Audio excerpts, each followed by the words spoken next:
Hello, Frameworks. Good morning. I feel better than I did yesterday morning. I got a little more sleep. I apologize for the couple of minutes. I got a call from my agent, which you never want to not answer that call. Literally called at 11 o'clock on the nose. And I'm like, I'm looking at my phone in silence in front of me, and I see that it's anyway. So hi and welcome those of you that are new. I'm going to make sure that I don't have an echo. There we go. So I can see the feed and see your questions. And I hope I didn't lose a bunch of people by being 4 minutes late. Are you guys? Good morning, Rick, Joe, you made it. And so what do you guys want to talk about? I'm here for you. You want to know how to do stuff. I can answer questions. First of all, I'm not an audio expert, but I do know a decent amount about just setting up a home studio, making it sound good, what good audio is.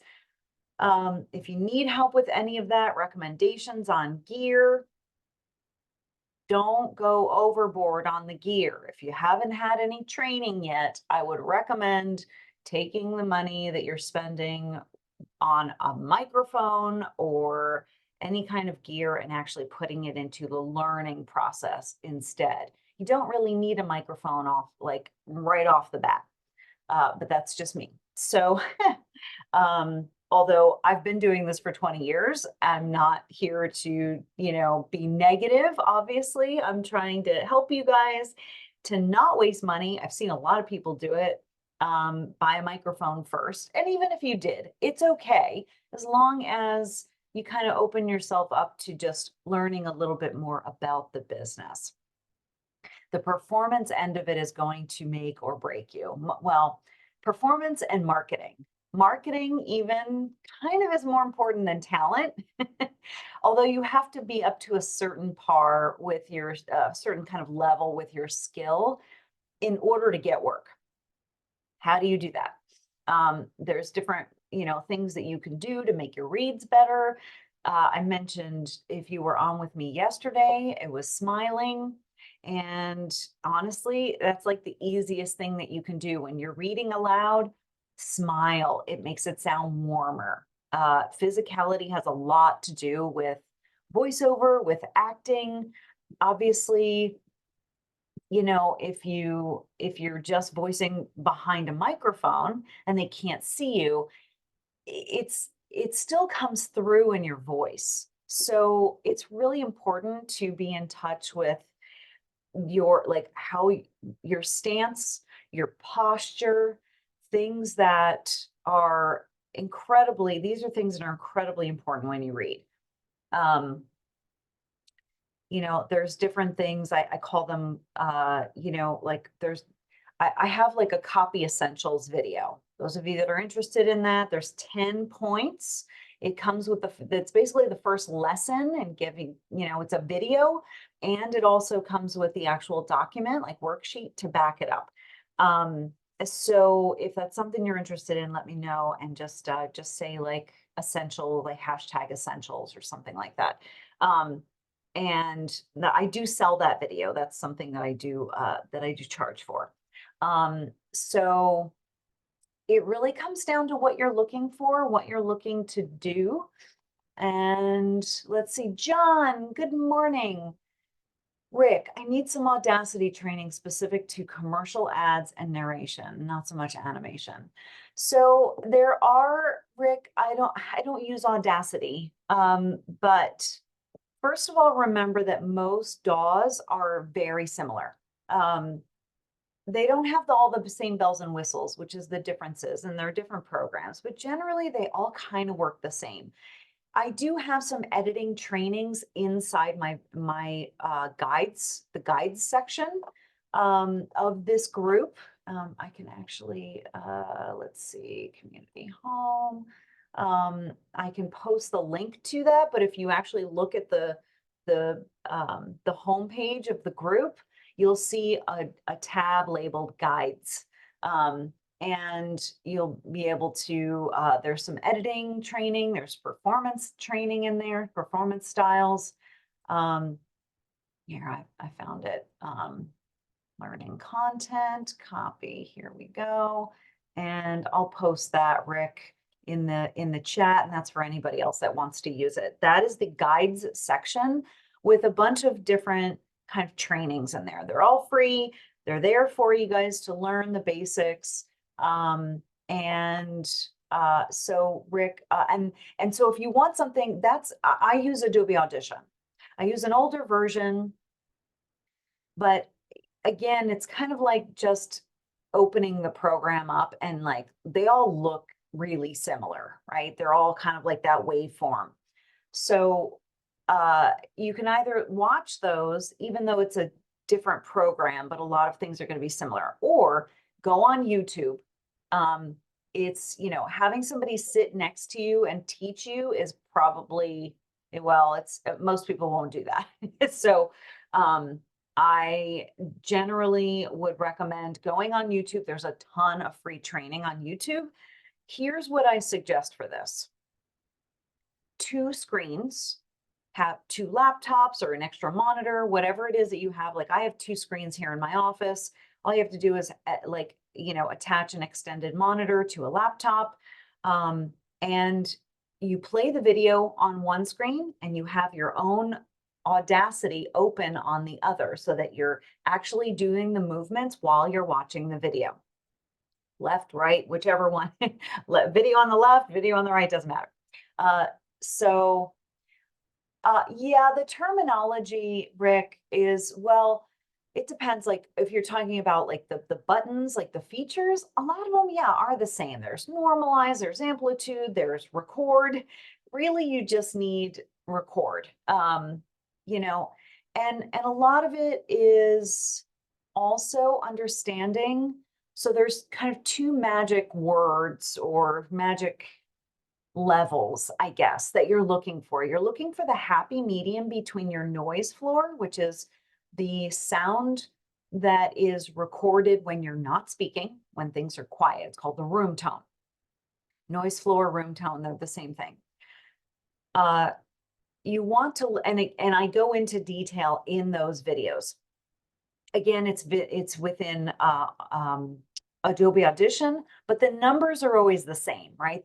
Your goal numbers, -55 dB is a good noise floor, right? That means when you're not recording, hit record, when you're not speaking, hit record, sit as still as possible, and then watch the little toggle, or just look at where your recording level is, what the volume. Okay, so that's one thing. And then the thing is here's the trick.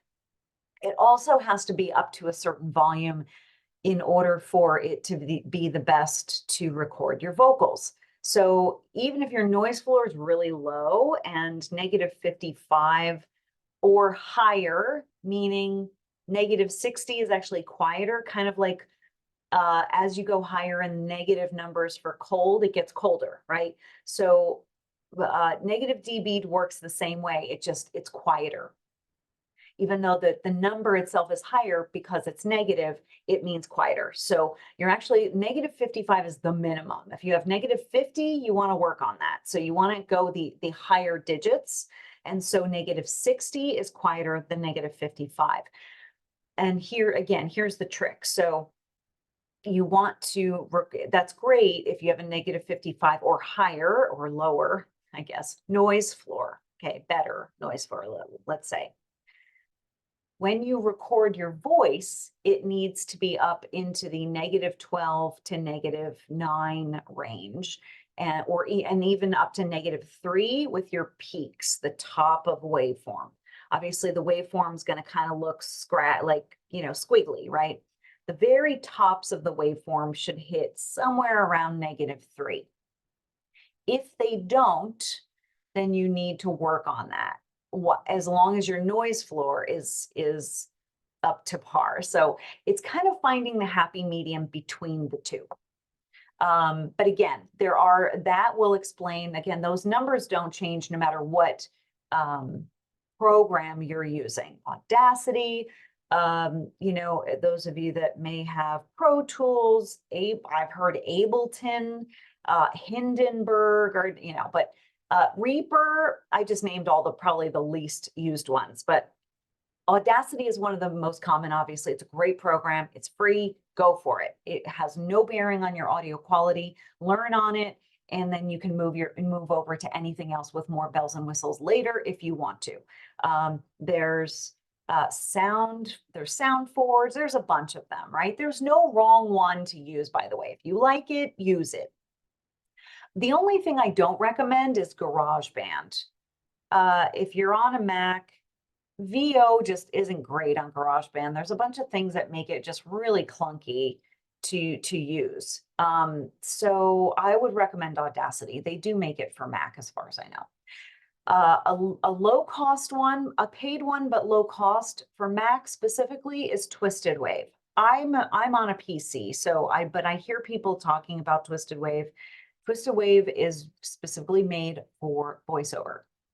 So you know, if you're just using it and you're going to use it very simply and you're looking for a simple program, it's under $100, I think. And that's like, I don't think there's a renewal fee or anything. You just pay just a one-time fee. Reaper, I believe, is the same way. And Reaper is for both.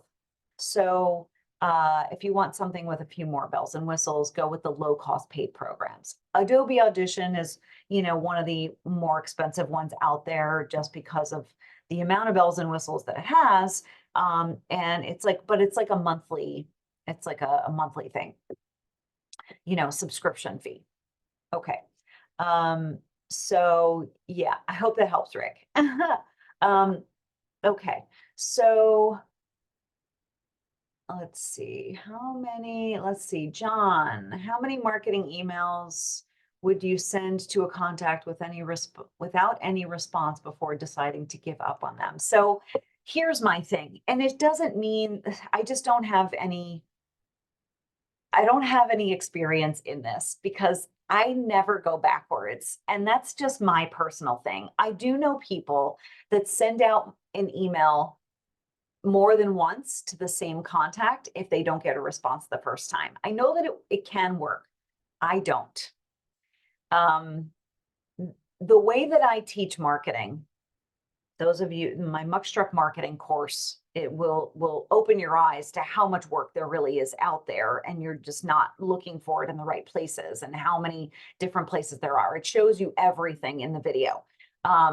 If you want a direct marketing checklist, go to vochecklist.com. That's free. And then I have a video. If you decide to kind of purchase the video later, it will kind of bring you there if you follow all the steps. But the marketing checklist is at least to make sure that you have everything, direct marketing checklist. I don't, you know, audition on the pay to plays or anything like that. So I recommend, but with my method that I show, you never have to go backwards. I don't like keeping track of stuff. So I don't email somebody twice. If I do it, it's accidental. The way that I research and do data mining and pull emails and find people to send my stuff to, you'll never run out of leads if you keep moving forward. So I kind of treat it like dating. Like okay, you know, like you text somebody or you talk to somebody and then they just don't respond. If I email a place and I say, hey, do you accept voiceover demos? And they never respond to me, I don't spend time on them. I just don't. I just move forward. I just keep looking for new contacts.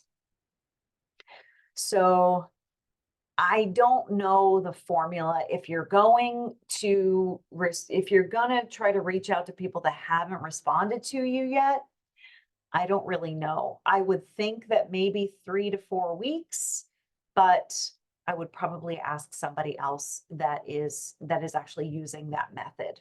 That might be something that you can post in the group, John, because I want to help you. It's just not a method that I use. I prefer to just keep moving forward and not spend time on people that haven't responded.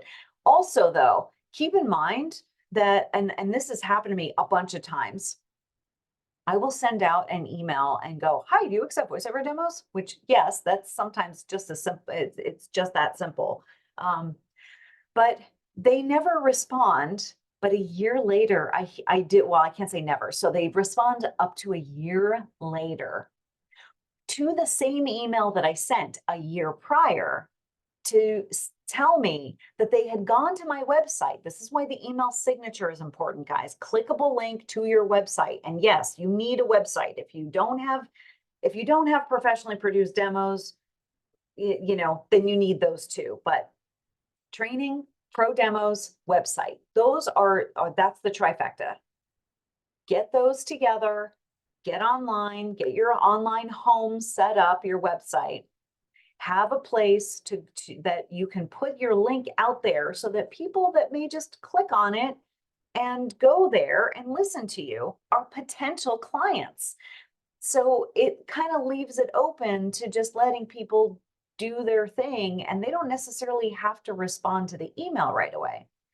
So it turns out that I've emailed people, potential clients, and they've not responded to my email, but they click on the link, the clickable link to my website inside my email signature. When I email them and go, "Hey, do you accept demos?" They don't reply to that. They go straight to my website. They listen to my demos, decide that they like me or that I'm a good fit for their roster, download the demos. Yes, your demos need to be downloadable. Don't just make them playable. Download my demo, keep it for a year until they finally get like a client that wants my voice for something. Remember, guys, you should be going after the middlemen.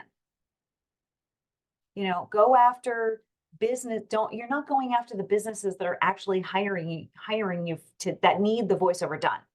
They go to places like ad agencies and production companies and have the things produced. Those are the middlemen that you're reaching out to.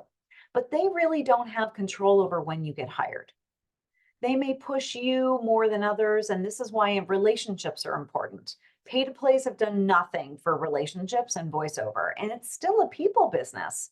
So spend more time on reaching out and people, responding. Again, that's why I call it the iceberg effect.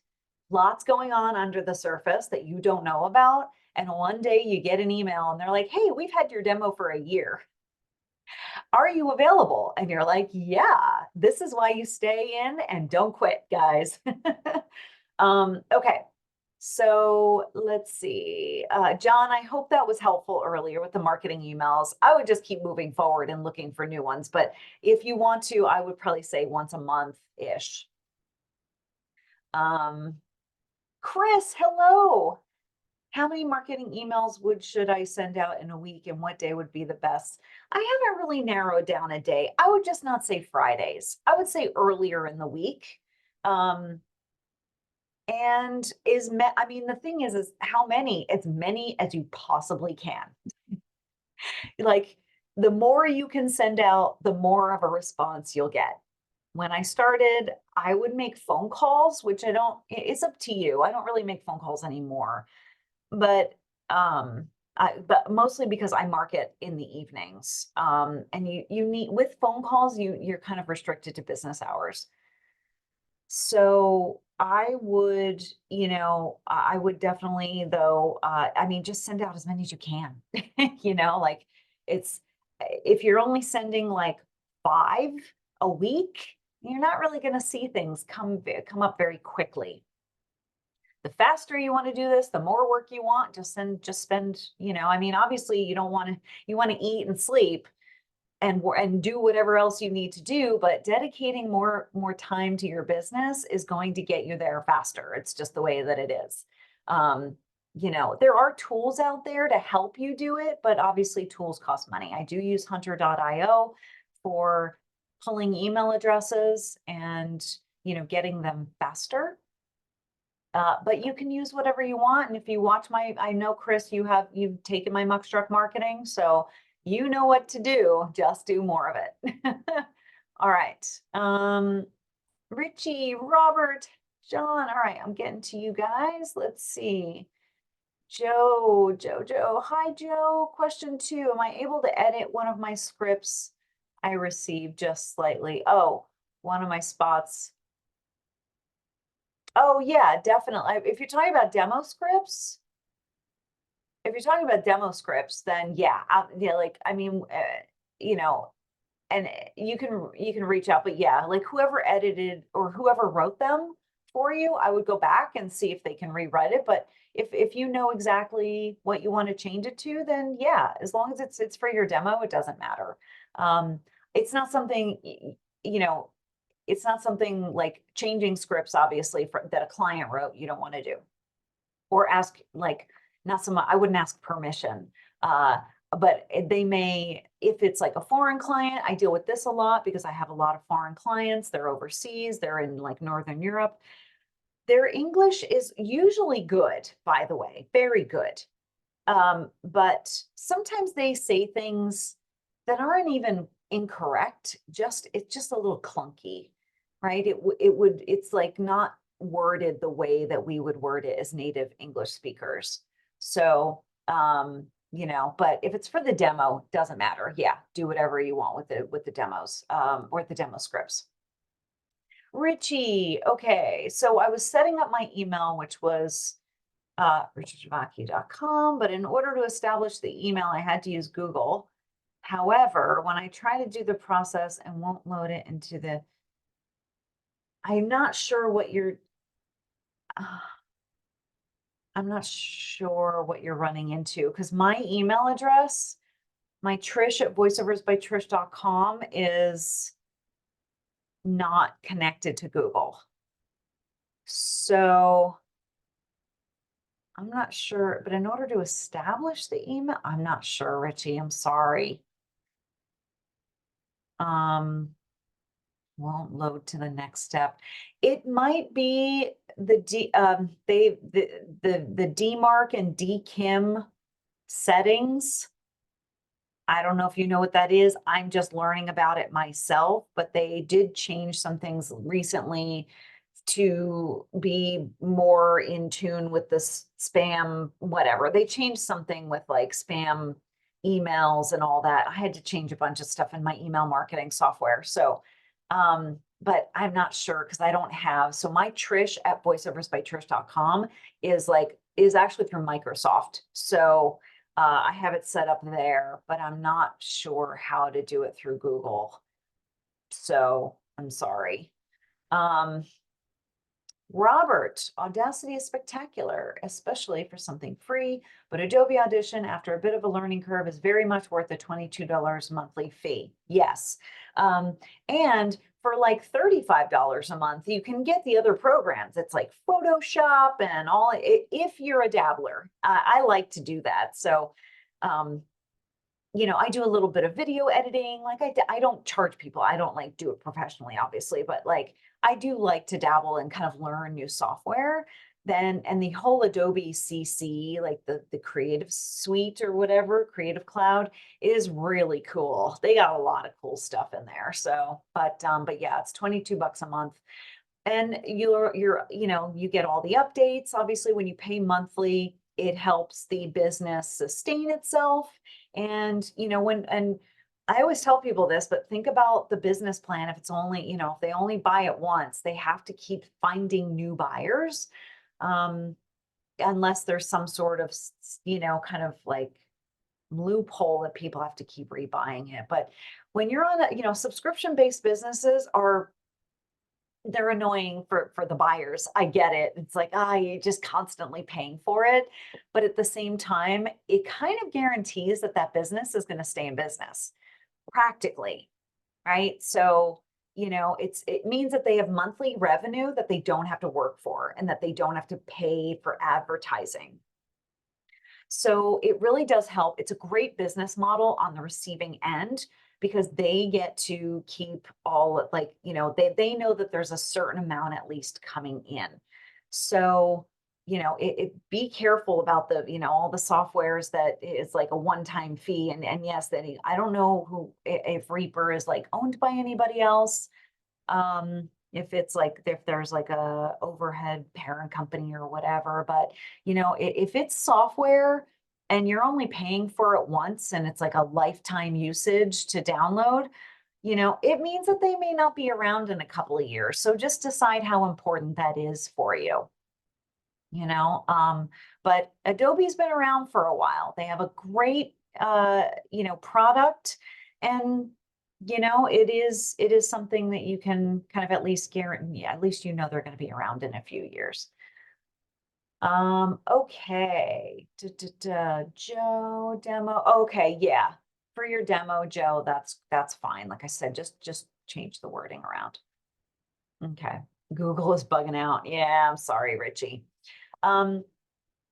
So, all right. So anybody else who's let's see, it's 11:30. Um, and those of you that are listening or that are watching the replay, hashtag live, hashtag replay if you're here. I would love to at least see you in the chat. Did I miss anybody? I'm just checking for everybody that is replying. All right. And yes. Okay. I think I got to everybody so far. And so those of you that haven't worked with me yet and you're interested in just getting 20 minutes to just chat. It's not a hard sell. I don't have a pitch for you. I really just want to listen to what you want to do with this. If you're here and you're watching right now, whether it's the replay or not, replay, live, whatever, if you're here and you're spending time watching me and you've made the effort to be here, then it's something you're really interested in, right? So I have the starter guide. It's actually I'll put that in there. It's myvo guide.com. That will take you to, oh, hey, Dave. Sherry's here too. Nice. All right. Those of you that I haven't worked with yet, please, or if we're just like reconnecting after a while, feel free. So I have like an appointment calendar that you can schedule a 20-minute call. Tell me what your goals are here. What do you want to do? Are you interested in doing VO full-time, part-time? Are you looking to get out of your job? What's the timeline on that?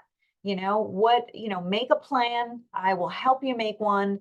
I offer that free. Just go to trishascalendar.com and choose the strategy call. Trish's TRISHS calendar.com. So if you go there, you may have to type it in. Sometimes Facebook is weird about redirects. But if you just type that in, or you can click on it and see if it works, and schedule the 20-minute strategy call. Don't pick any of the other ones, but the 20-minute strategy call. If we spend a little bit more than 20 minutes, that's fine. It's usually because I have the time to spend. But let me know your thoughts on this. Like, where are you in your, you need some help with the home studio. You need me to listen to demos. Try to fit, I don't actually do coaching in that 20 minutes, obviously, but I can give you some advice on where I think that your next best move is. And yes, in some cases, it's going to be training. So I can recommend, I do have several packages to choose from. I have training packages that include marketing.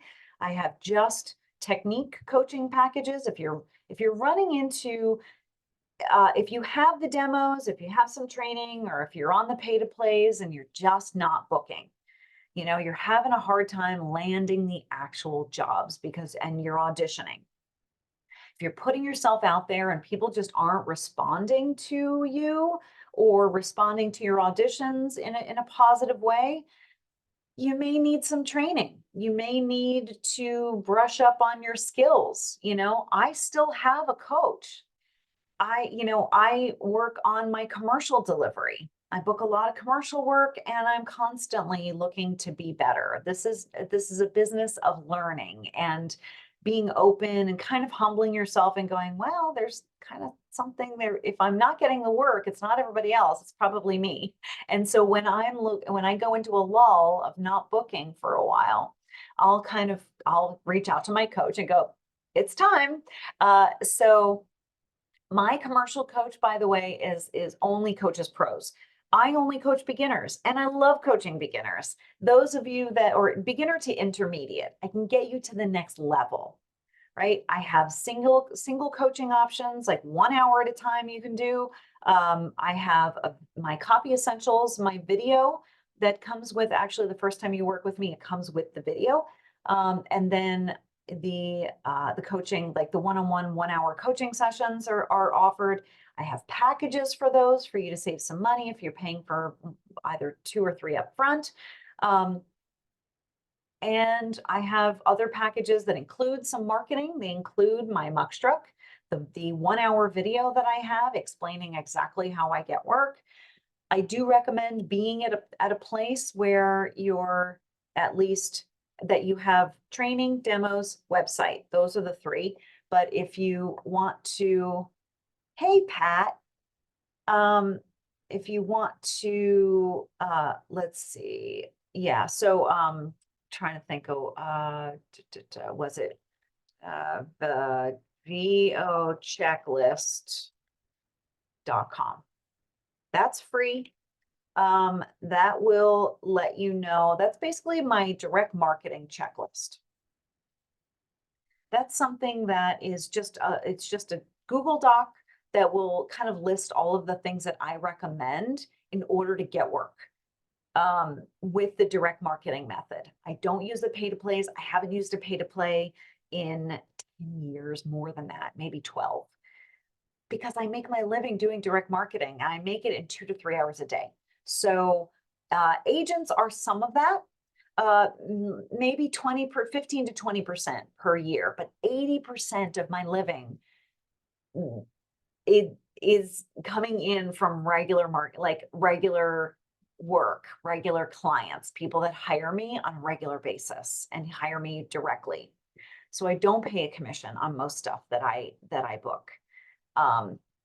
It is out there, guys, well-paying work. You go on Fiverr, you're on Upwork. Those are really low-ball jobs because most of them are. There are some decent paying jobs on there, but you kind of have to wade through. And just because you're new doesn't mean you have to do the super cheap jobs. There's ways of going straight to them, to the good paying ones. But you need to spend some money first. That is, generally you learn how to be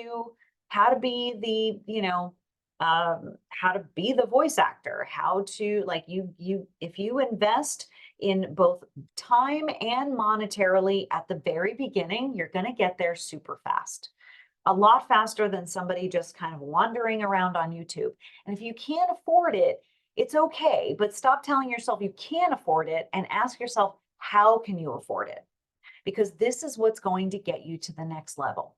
Do you need to get a job that you can put some money aside? Do you need to learn a different skill and learn how to do something and make money online somewhere? That's just may not be super sexy, but if it's something that you can make extra money doing, to put aside the money to learn how to do voiceover so that you can invest. It's just like going to school, guys, like you try to, starting a business.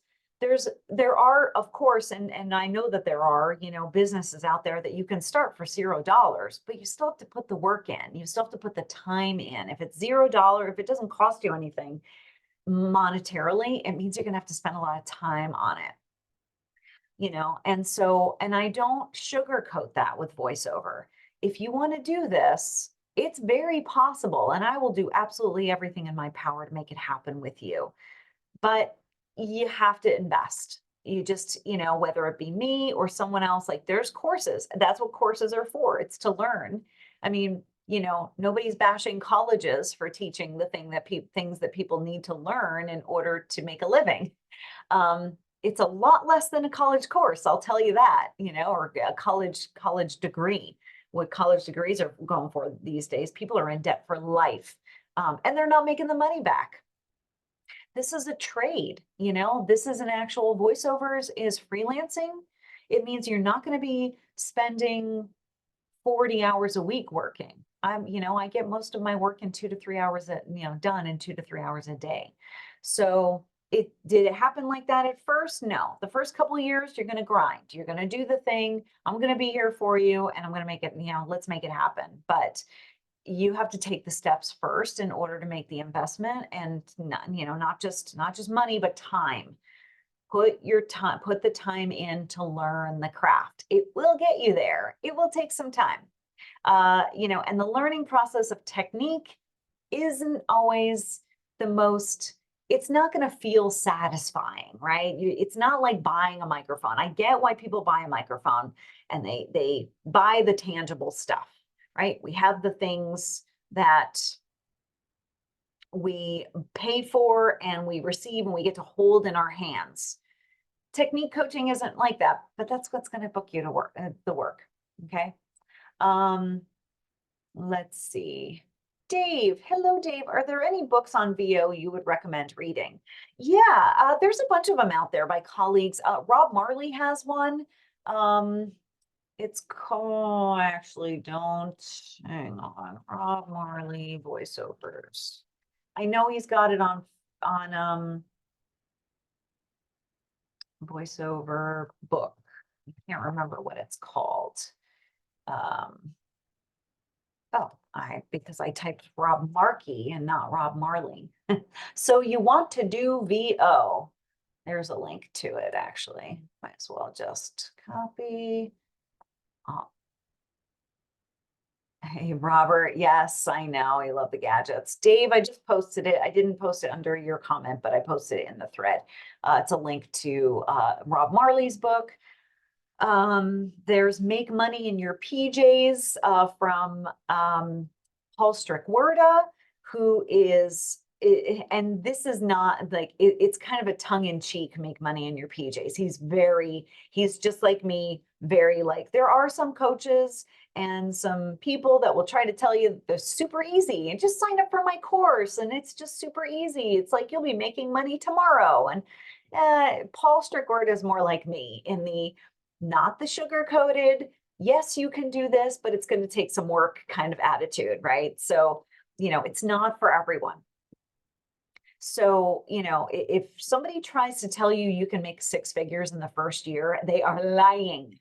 And so, at least have there been people that have done it? Yes, but those are the exception and not the rule. Unless you have a huge marketing background and you have the talent to back it up. If you have both of those things, then yeah, maybe you might be able to make 6 figures in the first year, but most people don't. And most people get caught up in those courses and they wind up buying them because they think that they can actually do it. And most people aren't able to. It's just, and that's normal. It doesn't mean you're a failure. I didn't make 6 figures in the first year by any, stretch. So that's why it takes dedication. I've been full-time though for 20 years. I have a ton of experience in watching other people try to do this and the things that they try and that don't work. And I can also talk from my own experiences and what I did early on. I did try to do things on my own for a while. And then, I wound up coaching, and that actually wound up bringing me to the next level very quickly. In the first couple of months, I noticed a huge difference. So, if you're not willing to do that, I wouldn't even pursue this.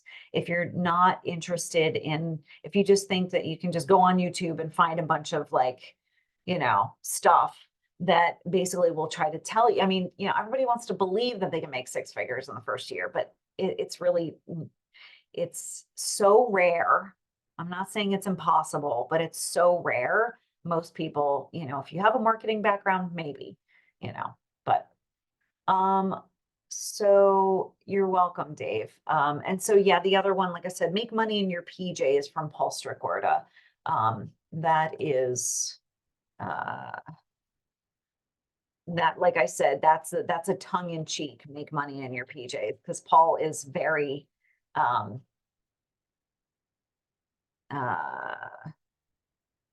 PJs, Paul.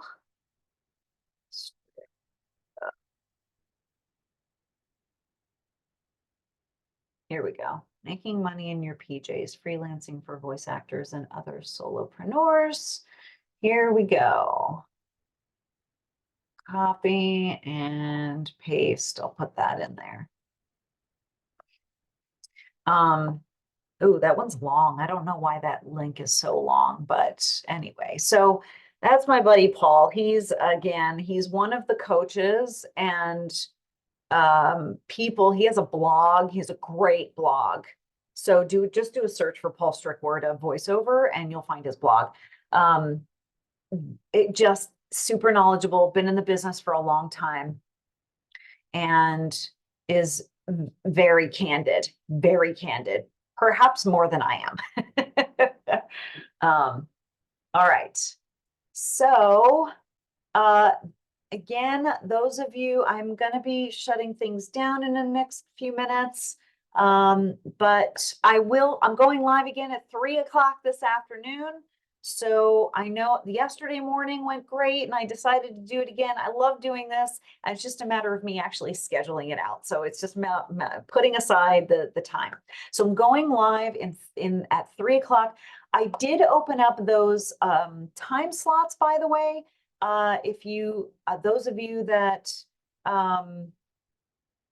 did schedule anything, I kind of opened it up it's usually you can't schedule like more than 12 hours or less than 12 hours in advance, but I opened that up today. If anybody wants to talk to me today, that 20-minute time slot, trishascalendar.com, it's in the link there or in the thread. If you want to get something in with me today, I am available. So I'm available for some of it. So I have a 4 o'clock session. I have a 1 o'clock session. And then, yeah, I'm booked from 3 to 4, obviously being here again. But I'll see you guys back here if you can make it for another one. Think of more questions. And thank you, Rick. Bye, John. Thank you, guys. And so, like I said, but if you want to get in to trishascalendar.com, there's VO checklist. What else did I talk about? But feel free, you guys can always message me or post in the frameworks group and tag me and I'll be happy to answer. Okay. All right, guys. For now, I will see you guys soon. Take care of yourselves and I'll see you in about 4-ish hours. Okay. Bye.